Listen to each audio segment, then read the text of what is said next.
morning. Nice to see you guys. Hope you're doing well.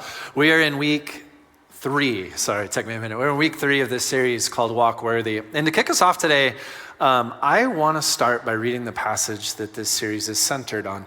And that's Ephesians chapter 4, verses 1 through 3. And if you've been following along and you're like, really? Ephesians chapter 4, verses 1 through 3, and you're starting to be like, I'm like getting tired of it. I'm familiar with it. Good. That's awesome. I want this to be like soaked in. I want you to be able to recall it. I want you to know it.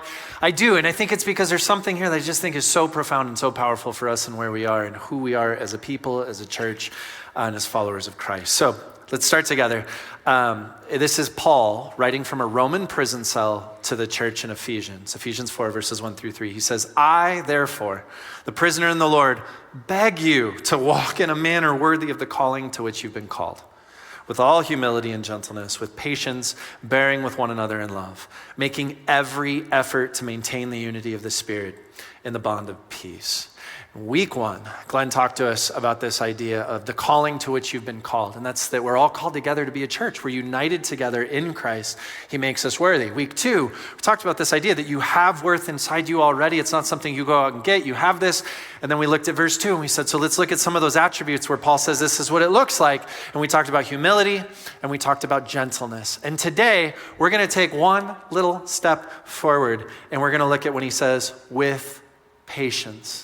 And I know normally we would work through like a whole passage, a whole thing, but I want to spend our day looking at this one idea, this one word called patience that Paul's challenging us to here. And so to do that, let me start this way. You know, there's a phrase that I have come to recognize we hate. Not everybody, most people though. And it makes you grimace. When you hear this, most of us will go like, oh, really? Oh gosh, like we'll grimace, we'll pull back. When you hear this phrase said, and it's said by teachers, it's said by professors, it's said by leaders, it might even be said by your boss at some point in time, or anybody who's leading a group of people, or whatever this is, this gets said and people just pull back from it. And that phrase is this: you are going to be assigned a group project, right? Yeah, you feel that. You are going to be assigned a group project. And you're like, well, that's kind of cool. And they're like, and you don't get to pick your group. And you're like, I'm out, right? And we feel this. I think it's fun. I'm like, oh, I get to work with people. I recognize just through time and experience, that is not how most people think of this. Many of you are shaking your heads pretty hard right now. And it struggles. I remember I came home just a little bit ago and my daughter walks in the door after school and I look at her, I'm like, hey, how was your day? And she's like, not great. And I said, yeah, you want to tell me about it? What's going on? And she said, you know, I got put in a group project today. And I said, okay, and you don't like that? And she was like, well, we got in a group and like 2 people in the group were like, well, we don't really like this and we don't really want to do any of this. And she's like, and I'm thinking in my head, too bad, we have to get a grade on this and there's more than just you. And so we got a partner and they were like, and she's like, and then so they just like sat back and didn't do anything. And then another person suddenly just disagreed with where the rest of the group wanted to go. And they started to just do their own thing. She's like, Dad, it was chaos. We like argued the whole time. And I said, yeah, that sounds like a group project sometimes. That can be hard. You got to figure out how to work with people and things. And she just rolls her eyes at me like, not what I came for here. Nice advice. You know what I mean? And then she looks at me and she says a phrase that many of us will say from time to time. And she goes, sometimes I think it would just be so much easier if I could just do the assignment or the project myself. Because people are complicated, and because people are complicated, we often run out of patience, right? We find ourselves short on patience. I remember being in grad school and they assigned us to group projects with this group and they said, okay, you have 30 minutes that we'll give you in class to figure out like a plan of action, but you'll have to meet during the week and figure these things out. We said, okay. So my group got together and we just argued for 30 straight minutes about where to meet because we were from all over Tucson. Somebody was like East Side, Oro Valley, Marana, everywhere. And every time we were like, let's meet here, someone was like, that's too far. Like everyone just argued it took us 30 minutes of arguing to finally go, let's just meet there. And people were like, fine. And then I showed up to where we agreed to meet and 2 people didn't come. And we waited for a really long time with the rest of the group and we texted them and they said it was too far, I didn't want to come. And then we just pretended not to be angry while we did the group assignment, trying to figure out how to pull this off and move forward. Because sometimes when you partner with people, when you add people into the mix, it gets complicated. And we find ourselves where we're like, and I'm running out of patience. My favorite memory with a group project is we got assigned again to another group project and with this cohort of people that I was in. And a woman graciously opened up her house and was like, we could just meet at my house and it'll be easier to do that. And we're like, thank you. So we all go, we're sitting around her table. And at one point, her little dog, she has this like little tiny dog, jumps up into my lap uninvitedly. And I'm just like, cool dog. And it's there. And then all of a sudden the dog just looks at me, lifts its leg and pees. Like marks me, right? And I'm just sitting there and I look at the dog and I look at her and I look at the dog and I look at her because she's not saying no or not, like nothing's happening. And I'm just like, this isn't real, right? Like this isn't supposed to be happening right now. And then she just smiles at me. Everybody's kind of laughing and she's like, well, I guess he owns you now. And then they all just went back to work. She just goes back to work and I'm sitting there and I've got pee on myself and it doesn't smell great. And I'm like, I'm done. I quit. I need to go. And it was a long way away. Like it was like a half-hour drive to get where I was. So there's just a part of me where I was like, this is so frustrating and complicated because when you add other people into the mix, it gets complicated. And sometimes we start to run out of patience. You guys, tasks and assignments, projects, work endeavors, they're kind of complicated enough sometimes. And then suddenly we add other people and their experiences, their perspectives, their struggles, their moments, their things, and our stuff gets mixed in with all of that. And the amount of complexity just goes through the roof. And you can feel in some of those moments where you're just like, and it's really hard to be patient. And it's really hard to treat each other with patience. I share this because don't you think in some ways life is like the biggest group project ever? Right? Life is like one big group project. You're born into a family and you got to figure out how to work that out. Then you go to school and you got to figure out how to work that out with those people. And then you maybe get a job along the way and you got to figure that out. And then maybe you get into a relationship and there's more people. Or you end up in the weirdest group project ever called the church. How many of you picked each other to be in this team, to be in this group, to be in these people? This was like your dream list of people that you came with. You didn't. Christ did. And yet you're here. This is like the weirdest group project ever where we're all here, all gathered because we are better together. We are a group of people that have been united in Christ, but it gets complicated. And you know this. You feel this in your own life. You feel this in your families, I bet. Do not raise your hand for what I'm about to ask you. But we just made it through the holidays. How many of you, again, do not raise your hand, found yourselves going, you know what? It would be so much easier, so much better if I could just do Christmas with like just us and not everybody else next year, because I just don't have the patience. Don't answer that to anybody but yourself, right? Or you thought that for Thanksgiving. Man, you know, for Thanksgiving, it'd be so nice if I could just invite the friends that I choose. Like I'll stack the table and pick who comes and do that, because it'd just be so much easier if we didn't have to do this other thing, because I just am out of patience, right? Some of you guys are like, too soon, too close to home. Or we get this in friendships. Maybe you have a friend that's always in crisis, and then when you're around, you get wrapped up in that crisis and that thing, and normally you're good with it, but sometimes it's hard, and you're just like, I don't know if I can connect right now, or if I want to do this. I don't know if I have the patience for that. Or maybe you have a friend that's always making life chaotic and crazy, and then when you hang out with them, your life gets chaotic, and your life ends up being mixed into the craziness, and you're like, normally it's fine. I just don't have the patience. Or maybe you have a spouse or a significant other and you're in a relationship with somebody and you're like, we're doing really good. Like this seems like it's going well. And we know how to connect with each other. We know how to do this, but then we added kids. And the moment more people got added into this dynamic, everything got really intense and really crazy. And it's like we just have no patience for each other. It's like we've just run out. Or we added family members, or we added people into this. And now all of a sudden what used to feel simple because it was just two of us is now starting to feel really complicated because more people, more complexity, more moments. And you find that you just like struggle with patience a little bit. It starts to run out. And we even feel this in churches. I remember being a part of a church where there were two senior adult groups, and I tried to host an event where they both would come together at the same time, and the people who ran these things had to come to me and say, no, we do not mix. And they didn't trust each other. They were jealous of each other. And I was just like, oh, I was so caught off guard. I didn't realize. And I said, why? And they're like, because one moment somebody did a thing and it really bothered this one person in our group, and now, right? Even it doesn't matter how old you are. It doesn't matter how young you are. People are complicated, you guys. And the reality is that we find ourselves in spaces where we lose patience with each other, and that can create all kinds of crazy and all kinds of hard stuff, can't it? It's hard to be a church. It's hard to be a community. It's hard to be people who connect with lots of people. It's complicated now, and it was complicated all the way back when Paul wrote the letter that he wrote, which we now call in our Bibles the book of Ephesians, but he wrote this letter to a church in Ephesus. Right? And that's why he writes. He goes, I can't be there because he's in a Roman prison. I can't come. We talked about this last week. He goes, but I'm begging you.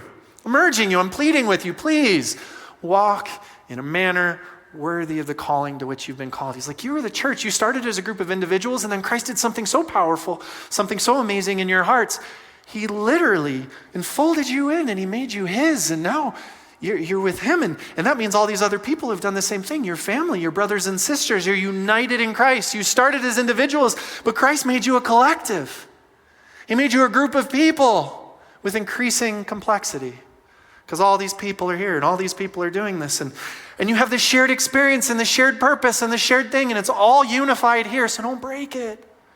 I urge you, please walk in the unity that is this thing. And then he gives us these examples of what to do. Last week we talked about gentleness and humility, where it's like it should look like this. Gentleness and humility, treat each other this way. And today we're going to look at this idea, like I said, patience. And we'll spend the whole day really working through this one word. And here's what I want to do. I want to teach a little bit on this. And then maybe about halfway through, I want to turn a corner and help us walk through a process where we maybe wrestle in a personal way with patience ourselves, wherever you might find yourself, and figure out if there's some steps forward that we can take for us here today. So let's start with patience. Paul says, with all humility, right? Walk in a manner worthy of the calling which you've been called. And then he says, with all humility and all gentleness, with patience, bearing with one another in love. So he tells us to be patient. That word, the Greek word that gets translated there in your Bibles for patience, is macrothymia. Macrothymia. I want you to say with me on 3. 1, 2, 3. Macrothymia, right?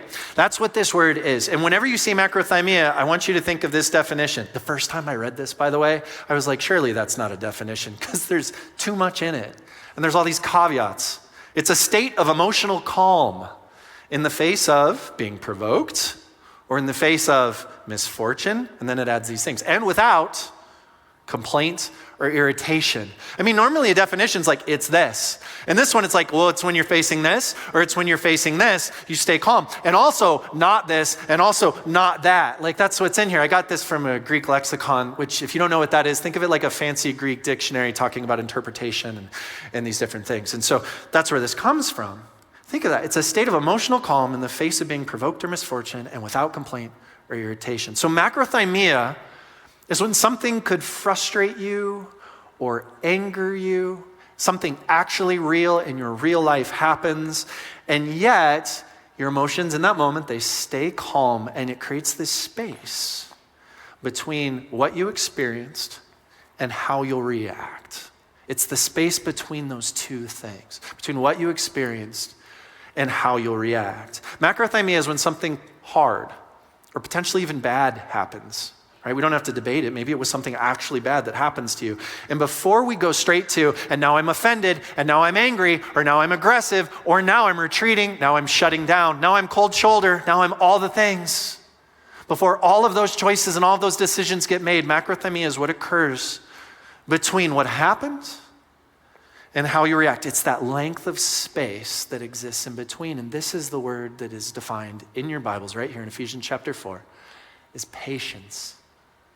It's patience. It's not just being more tolerant, right? It's creating that space between when a moment happens and essentially how we react. Now you might be looking and you're like, oh gosh, I'm not very good at that. I'm not either. I was born with ADHD, you guys. Like, think about this. You know what has never been said of me my entire life? Ryan's amazing at patience. I don't think that's ever been said as like a characteristic. I struggle with the same thing too. If you wave something shiny over in the corner, I'm immediately gonna be like, hey, what's that? And lose a like, I just am never the most patient person in these regards. And yet, you know what I've come to recognize? It's really, really important. It's important in our relationships. In fact, it's really important throughout your New Testament. I had all these passages where I was just going to read you over and over again of like trying to convince you, do you see how important this is? And then I recognized I'm just trying to convince you of something. But the reality is that Paul writes about this over and over again in much the same way that he writes about in Ephesians chapter 4. One good example is Colossians. I love this. It's like the same tenor as what we're reading right now. In Colossians chapter 3, he's just written this where he says, for now there is neither slave nor free, Jew nor Greek, but you are all one in Christ.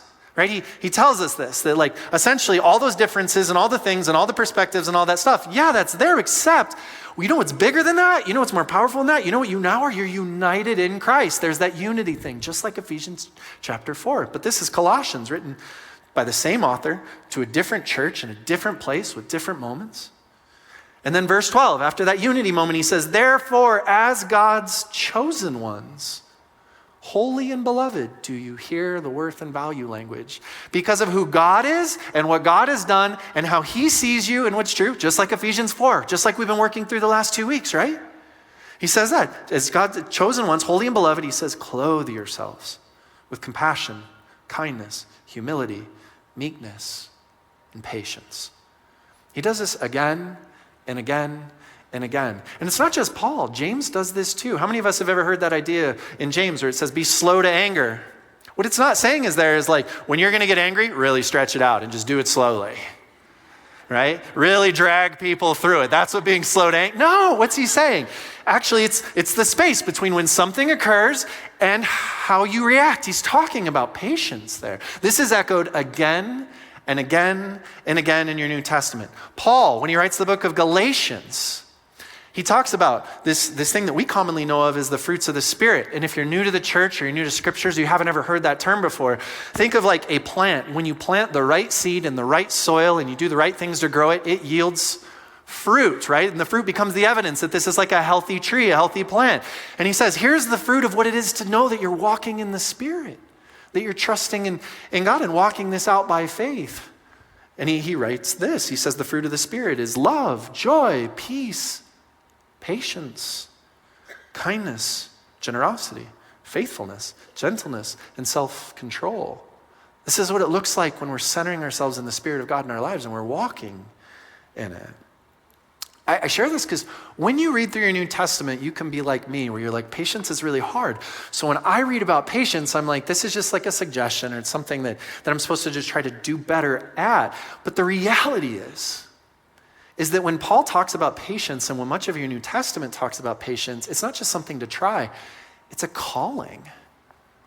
It really is. There's like a calling on our lives to be patient with one another. And the reason why that's so significant is because when we don't answer this, when we don't practice this, when we don't live this out, we tend to blow up relationships, right? And you know this because if you think about the relationships and the places in your life that have hurt the most or been the hardest or had the greatest explosion in them, oftentimes it's the place where you simply ran out of patience or someone ran out of patience with you and it escalated significantly, didn't it?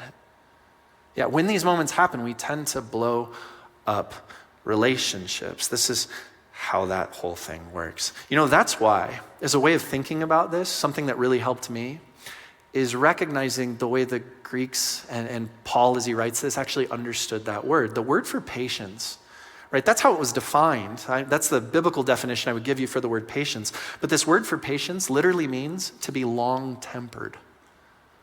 It's to be long-tempered.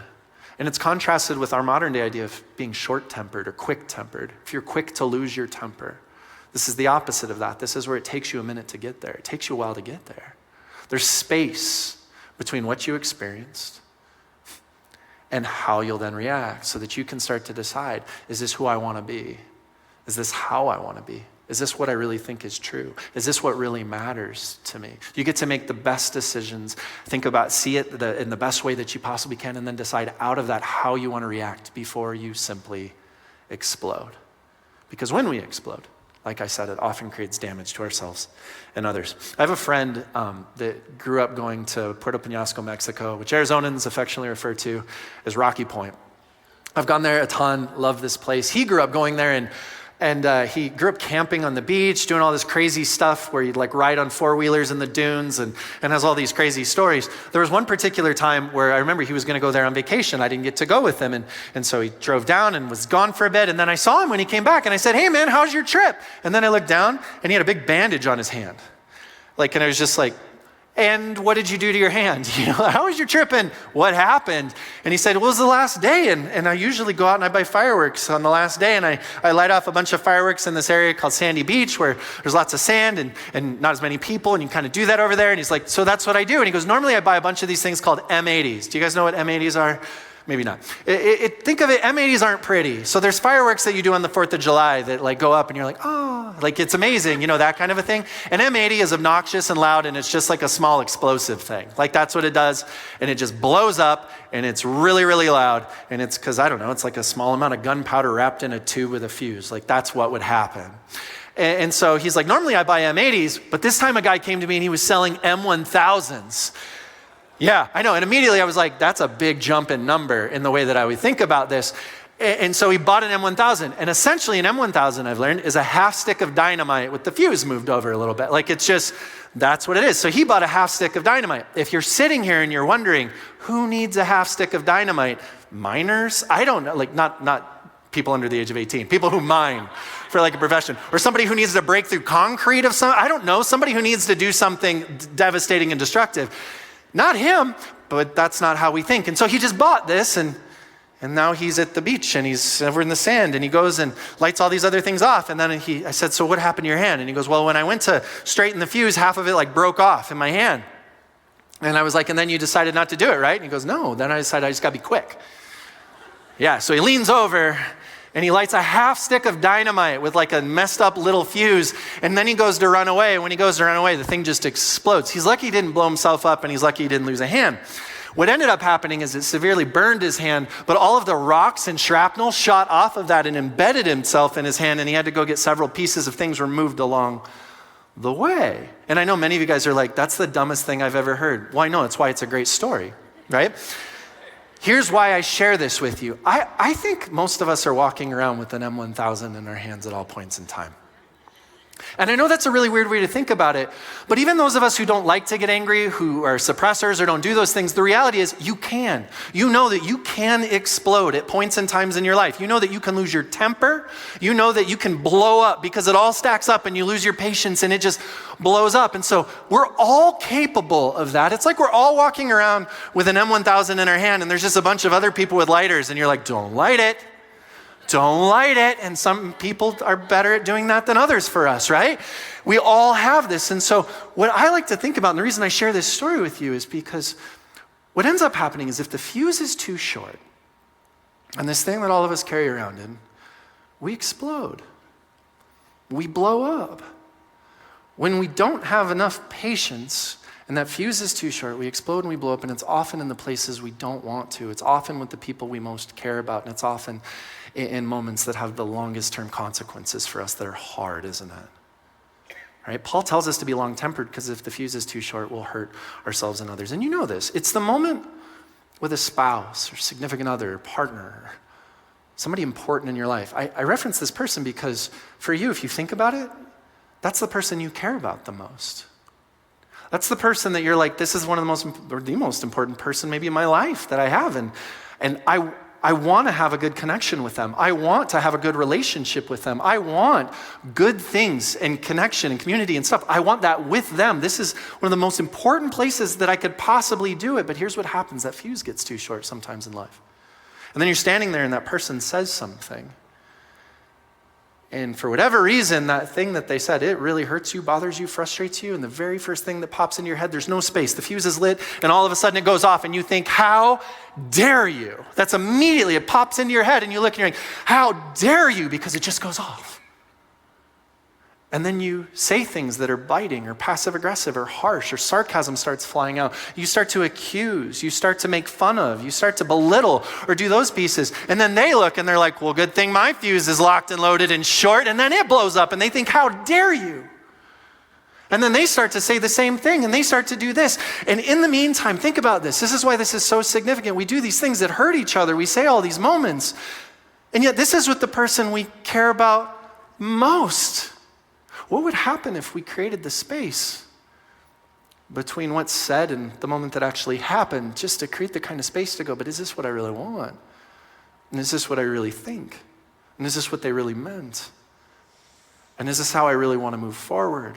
And we just lengthen the fuse a little bit, because when the fuse is too short, you know this, it creates hurt and pain that creates hurt and pain that creates hurt and pain. And I should acknowledge, because there's some of us in the room who are like, I never blow up. Right. But here's another thing that we do that's a version of blowing up. See, some of us, we never erupt and yell and shout because we grew up in places and environments where maybe that didn't feel right or it's not okay. But some of us, here's our version of blowing up. The fuse is really short. We think, how dare you? And then we get dead quiet. I find this terrifying. We get dead quiet and we just look at the person and then we pretend like they no longer exist. We pretend like they're not a human, like they're not even real, like they're not even there. We ignore them, we cut them off, and we shut them out. It is just as loud as yelling, friends. Because when the fuse is too short and there's not enough space between there, we go this direction or we go that direction, but in the end, there's shrapnel, there's burns, and it's hard, isn't it? Just like my friend. You know, we also do this at work. It's a moment at work where someone says something and you're like, they said what? Or they did something, you're like, they did that? Or at work, usually it's this. They were supposed to have done something and they simply did not do it. And then we find out about it, we hear about it, and the fuse is short. And suddenly it's just eyes are red, emotions flood, thoughts flood. How dare they? How dare they? And then what do? We turn to our left and we're like, hey, get over here. Can you believe what they did? And then we share our contempt with someone else so that our contempt becomes their contempt and our hostility becomes their hostility. And then we start to create moments and factions and groups and places and things. And the next thing you know, because of moments that start to stack up, because the fuse was just too short, our work environments become places where people are at each other, or there's factions and teams, and we go to work thinking, my boss hates me and is out to get me, or this person can't stand me, or this person wants all of us to be miserable, and we tell stories about it, and we do all of these things, and it impacts us. This is where many of us spend most of our week. And yet when the fuse is too short, we'll create moments and environments, we'll explode, and we'll create moments and environments based on our reactions there that make work a miserable place for us to go to and for others to go to. And none of this is really what we want, but it's hard when the fuse is too short. Right? It's hard when all of this starts to boil over inside of us. We're all walking around with that M1000 in our hand. The question becomes, how long is the fuse? See, this is patience, friends. Patience is that gap between what happened and how we respond. So here's what I want to do for the remainder of our time. I want to ask us a couple of questions that, if you'll humor me, I would love for you to engage personally. You don't need to share these with anybody right now or anything. Just think about this personally, because this will help you evaluate kind of where you are in this process. But the first question that I want to ask you is this. Right now, in your life, how long is the fuse inside of you?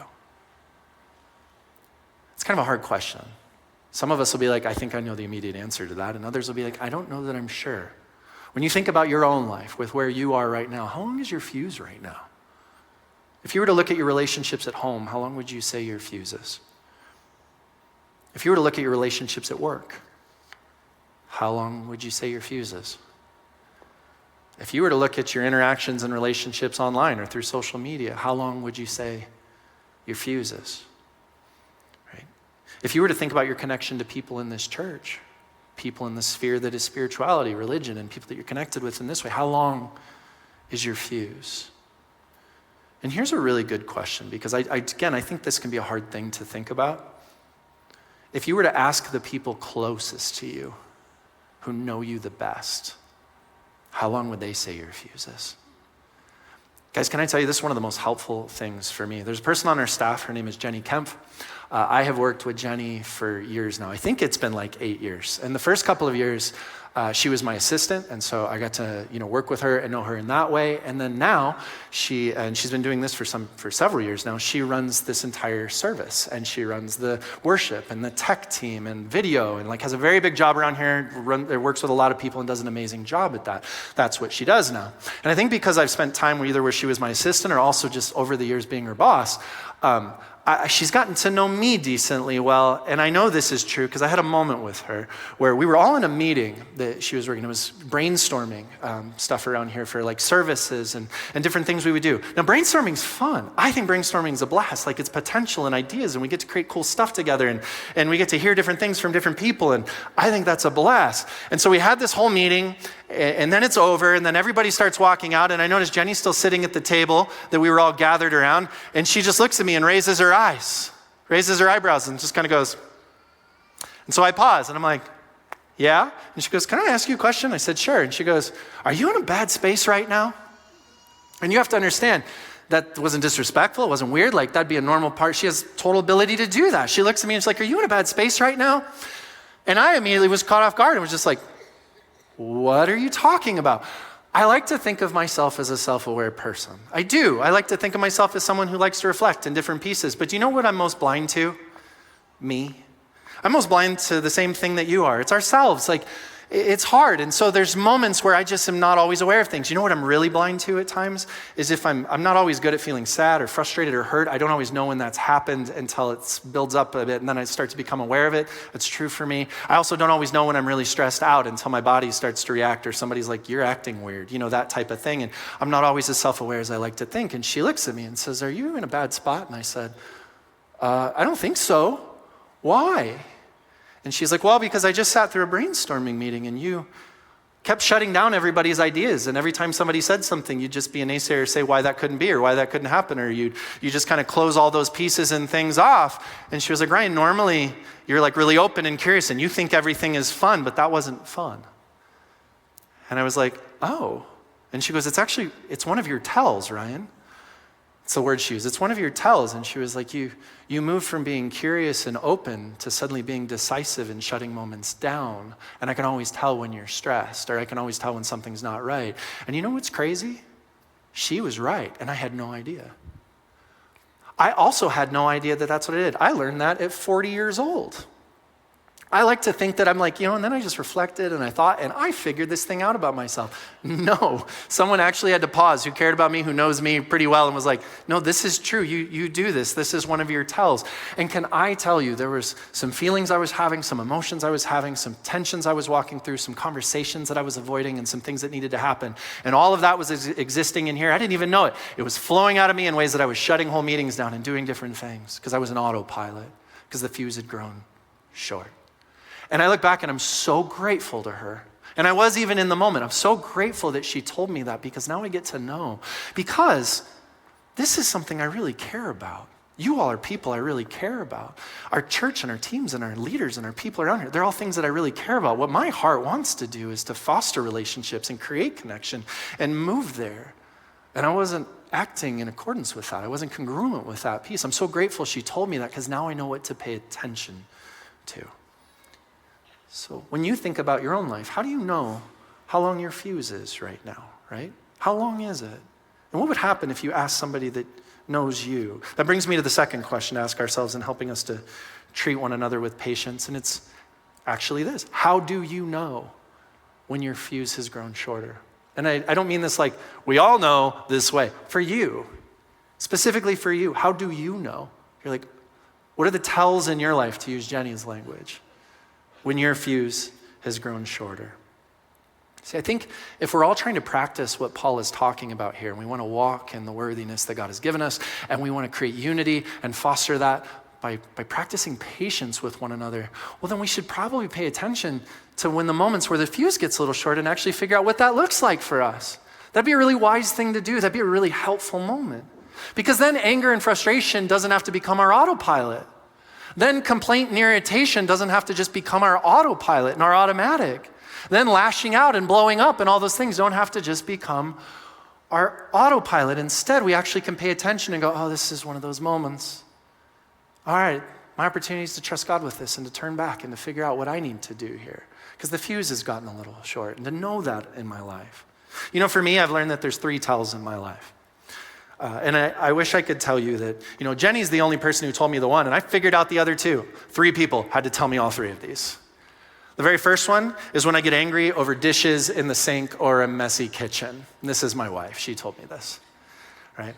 I like to cook in my house. I don't know if you're the person who likes to cook or doesn't, but I do, and I do probably most of the cooking in our house. And so because of that, when there's a lot of dishes and things in the sink, I'll get annoyed by that. And that's usually how it goes. Usually it's like, oh, this is frustrating or annoying, and it just stays maybe at that level. But there will come a moment where I come home and I suddenly look at the dishes and I'm like, we need a family conference. Everybody get in here and stare at the evidence. Who hates me? Like that kind of thing. I'm being dramatic, but you know what I mean, right? And then everybody suddenly walks out and my whole family knows this. They're like, oh no, he's in this spot. Like that's where he is right now. And here's what happens. The reason they know this is when work stacks up, when friendships or moments stack up, when I have enough things inside of me that build up that I'm not dealing with, do you know what I do? I come home and I take it all out on the dishes in the sink. And what I'm really saying is, I take it all out on the safest people in my world. They're my family. They'll be here in the morning. That's how I think about it. And we all know that that's not always true for families and moments and things, but it's easy to think that way. They'll love me when this is over. They'll be here in the morning. This will keep happening. And so I'm going to do this here where I feel safe instead of somewhere else where I need to. That's dishes in a sink for me. And I know that's a tell because my wife was like, you're always going to be annoyed by this, but there's a moment where I can tell something's wrong, right? You know the second one, and Glenn told me this? It's when I have arguments in my car with people who are not there. Do you ever do this? Am I alone in this? Where you have, this is a tell for me. And I'm just giving you examples because we all have our things. Right? I'll be driving along, and the next thing I know, I'm arguing with someone like they're in the passenger seat, and they are not there, and I am winning this argument so good. It's amazing what's happening when there's no rebuttal, no person, no vulnerability, no anything. Usually when that happens, it's a tell for me where it's something has bothered me so much that I've started talking to an imaginary person sitting next to me so that I can just get this out. And I got to do something with this. The fuse has grown short. And the last one is what I just shared with you. Jenny told me when I lose my curiosity and interest and become more decisive and closed off, right? I want you to think about that for you. What are the tells in your life? These are really good for you to know. I promise you the people in your life would love it if you knew these things. Because if you knew these things and could kind of pause on them, you might decide how you want to move forward instead of moving in autopilot. That brings us to the third and final question this morning. And it's this: if my fuse has become shorter, because maybe that's where you are right now. Maybe you're like, right now the fuse isn't real long. It's shorter. Well, then how do I lengthen it again? And I'm going to talk through three things real quickly, but I need to pause here for just a moment and say, if at any point in time, as we've talked about this, you've landed at a space where you're like, I know I have a short fuse right now, and there's been some decisions and moments in my life, and you feel shame creeping in on you and starting to sit on your shoulders, I just need to tell you, that's not going to serve you, and that's not the point right now. All that's going to do is weigh you down and keep you pinned. The goal of this isn't to shame you into creating change. Shame doesn't create change. It keeps us static. That's not what's going to happen here. What I would love you to do, and the whole reason for sharing this, is to anchor yourself, just like we've been talking about the last 2 weeks. Verse 1 in Ephesians chapter 4. Anchor yourself in the worth and value that is yours. Your worth and your value are not on the line. You are loved by the God of the universe who made you, loves you, favors you, and is with you. Stand in that. Hold that. The reason we're talking about this today is because if the fuse has grown short, here's what I know. You have people in your life you care about. You have communities and relationships and people that you care about. And just like me, there's an honest part of you that goes, I don't always like how this goes, and I just want to find an honest way to make my way forward and figure out who you want to be in creating the space between moments that happen and how we react. See, instead of shaming ourselves or blowing up and recycling, we can stand in our worth and value, and we can be an honest human being. And when you're an honest human being, you get to do three things to lengthen your fuse. And they're this: you get to feel what's yours to feel. That's the first one. Second one, you get to express what needs to be expressed. And the third one is you get to put life and energy back in your tank. So let me go through those really quickly as we come to a close. If you want to lengthen the fuse in your life, if that's you, I want to challenge you. You have permission, and I encourage you to feel what is yours to feel. See, what often happens, and the reason why our fuse gets shorter and shorter, is because we essentially put so many things in there. We have so many experiences and emotions and moments, and we go, I shouldn't deal with that, and I shouldn't feel this, and I'm not allowed to feel that, and this isn't okay, or that's uncomfortable. We stack all those pieces, and we become like a pressure cooker. How many of you have an Instant Pot in your house, and you sometimes wonder why you allowed a bomb in your kitchen? Right? Have you ever thought about that when that thing's going off? Like, you literally use an Instant Pot.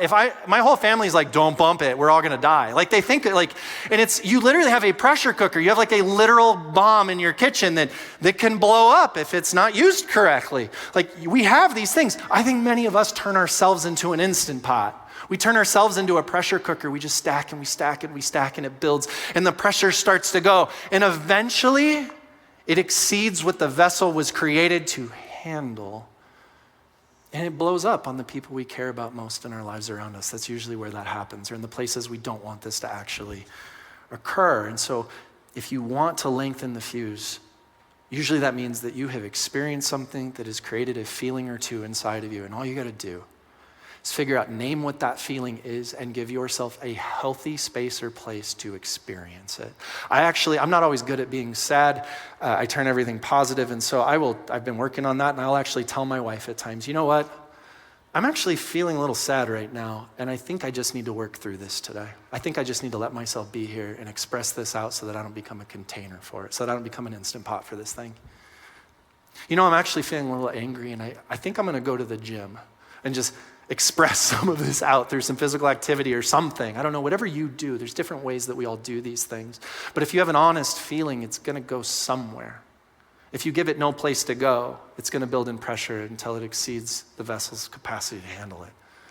And then it'll blow up like dishes in a sink with the people we care about most, right? If you wanna lengthen the fuse, feel what's yours to feel. By the way, being patient doesn't mean you don't have emotions. Some of us think that that's what that means. Being patient means I don't feel everything, it's fine, I'm fine, everything's fine. That's not true. That's a pressure cooker.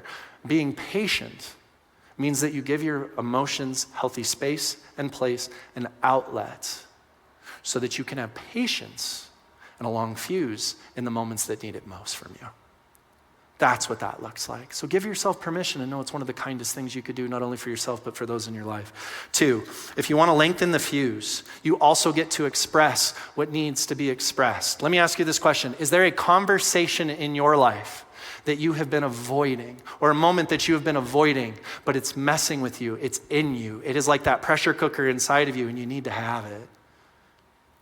And here's my challenge. Don't go have that with everyone else except the person that you need to have it with. That will not solve it. It'll feel good for a moment, and then it will get worse. That's how that usually goes. But rather, go and have it with the person that you can. And I recognize that sometimes we don't get to do this because maybe somebody's passed away, maybe somebody's no longer in our life, maybe we're in a job where it's not appropriate, or a space or place where that's not permitted. It's really, like, seriously, just is not how that can go.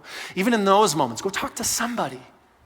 Talk to a friend, talk to a counselor, talk to a pastor, or write it down like a letter to the person. And if you can't give it to them, throw it away symbolically at the end like you release the thing. Burn it. I've seen people do that where they burn it as just, I'm releasing this. I'm getting rid of this because this doesn't serve me. I want to create space between what happens and how I react. And here's the last thing. If you want to lengthen the fuse, you get to put life and energy back in your tank. If you are really tired right now, you're going to have a short fuse. Sometimes the most spiritual thing that you could possibly do, sometimes the greatest way to follow Jesus that you could possibly do is to go to sleep. And I mean that. Sometimes it's to get rest.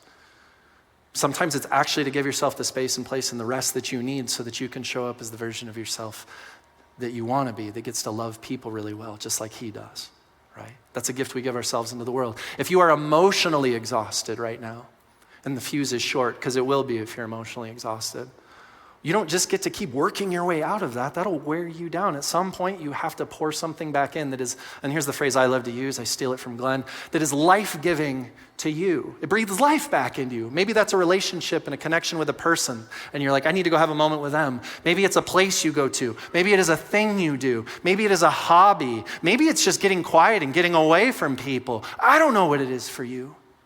But pour some stuff back in. And the reason why, that's not selfish. That's the kindest thing you could do for the people in your life that matter most. Because when you do that, you get to show up as the person God created you to be. And the fuse gets to be long enough to have real relationship with people, friends. And lastly, and most importantly, ask God to help you in this. And I mean that. I love the Psalms. David is constantly like, I am so mad, I'm so frustrated, I've lost all my patience, and then he expresses it all out. It's like the next Psalm is like, you are amazing. Like I'm beneath the shadow of your wings, all these amazing things about, and then I'm mad, and this is hard, and I'm hurt, and then the next one, and he's just expressing all this out. It's actually crazy healthy. God can handle that. You actually can talk with God and say, God, I'm having a hard time here. I am frustrated, and my fuse is short, and I know that's not what I want for the people in my life and the things that matter most, so will you help me? And will you let God, who's actually big enough to hold the whole world, hold you for a moment so that you can rest in his arms, rest in his hands, rest in who he is as you build this piece back up and you lengthen the fuse. God seeks to help you in your life. Friends, know that you are his. Know that he has you. And know that because he is with you and because he loves you, you get to stand in all that worth and value and in this giant, crazy group project called life. And this giant crazy group project called the church and relationship, you get to choose to act out of what matters most in treating one another with patience. This is why Paul writes, I, therefore, the prisoner in the Lord, beg you to walk in a manner worthy of the calling to which you have been called, with all humility and all gentleness, with patience, bearing with one another in love, making every effort to maintain the unity of the Spirit in the bond of peace. Let's pray. God, I thank you for the way that you love us. And I thank you that our worth and value get to be anchored in you right now. I do. And I pray that that would be experienced in this room, not just as something smart we know in our heads, but something real we know in our hearts. May we anchor ourselves in that, God, because it's hard to do life with people sometimes. Lord, for those of us that maybe our fuse has just gotten a little bit shorter, I pray that you open our eyes to just what that is for us. If there's something that needs to be expressed, give us courage to express it. If there's something that needs to be felt, give us courage to feel it, Lord. If we need to take a season to pour something back in, give us just the wisdom and the friendships and the support and the people to be able to do some of that right now. We trust you for that, God. I ask you for that for each person here. Guide us forward. Unify us. I thank you that you have unified us, and I pray that you live and move through all of us as we seek to maintain it. We love you. In Jesus' name we pray. Amen. Friends, before you go, if you are new here today, my name is Ryan. I'm one of the pastors here, and I'm going to be right over here right after the service in this next steps area. I'd love to meet you and shake your hand. If you want to take a next step with us in any way, shape, or form, you just have questions, wonderful people over here would love to answer those questions, or just talk with you about it. If something today triggered a moment where you're like, I think I need someone to pray for me, that's a great way to end this service. Go over to the prayer room. There's people back there that would simply they would delight in praying for you and with you. And then lastly, love our city over here. This is who we are. This is how we show up to not just in word, but indeed love our community in a way that keeps it real. And it's just not the same without you. So go do that in amazing ways, just like you always do. You are loved. We'll see you soon.